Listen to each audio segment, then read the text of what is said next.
আওয়ামী লীগ সাধারণ সম্পাদক ওবায়দুল কাদের বলেছেন, মার্কিন দূত ডোনাল্ড লুর সফর ঘিরে চাঙা বিএনপি, তবে দলটির স্বপ্ন পূরণে আর কখনোই এগিয়ে আসবে না যুক্তরাষ্ট্র। জানান, নৈরাজ্য করতে এলে আবারও বিএনপি নেতাদের চরম শিক্ষা দেওয়া হবে। রাজধানীর মোহাম্মদপুরে সমাবেশে এসব মন্তব্য করেন ওবায়দুল কাদের। মাইনুল শোভনের রিপোর্ট। জানুয়ারিতে অনুষ্ঠিত জাতীয় নির্বাচনের পর পুরনো ও অতি পরিচিত কর্মসূচি শান্তি সমাবেশ নিয়ে আবারও মাঠের রাজনীতিতে সক্রিয় আওয়ামী লীগ। রাজধানীর মোহাম্মদপুরে গজনবী রোডে ঢাকা মহানগর উত্তর আয়োজিত এ সমাবেশে আওয়ামী লীগ নেতারা অভিযোগ করেন, বিএনপি সবসময়ই অগণতান্ত্রিক পন্থায় ক্ষমতায় যাওয়ার নীতিতে বিশ্বাস করে, আর তার বিপরীতে জনগণের সমর্থন ও ভালোবাসা নিয়ে দেশ পরিচালনা করছে আওয়ামী লীগ।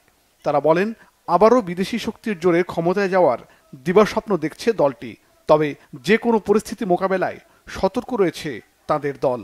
যারা এখনো স্বপ্ন দেখেন, যারা ষড়যন্ত্র করছেন, বিদেশি প্রভুর সহায়তায় ভাবছেন সরকার পতন ঘটে নতুন কোনো অসামরিক সরকার গঠন করা যাবে, আপনাদের এই স্বপ্ন দুঃস্বপ্ন হিসেবে বিবেচিত থাকবে। এই বাংলার জনগণ এই বাংলাদেশে আর কখনো অবৈধ পন্থায় সরকার গঠন করার কাউকে সুযোগ দেবে না।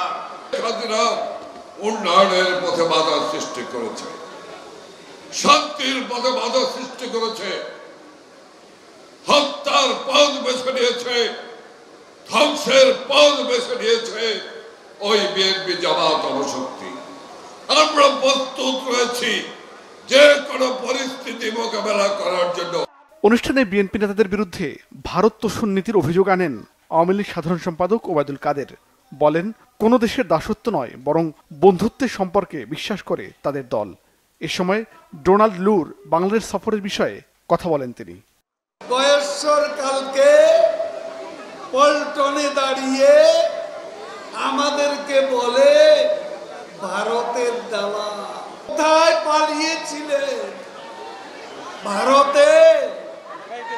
মাথায় তো দেখছি গান্ধী টুপি, কি একটা টুপি পরে এখন ভণ্ডামি শুরু করেছে।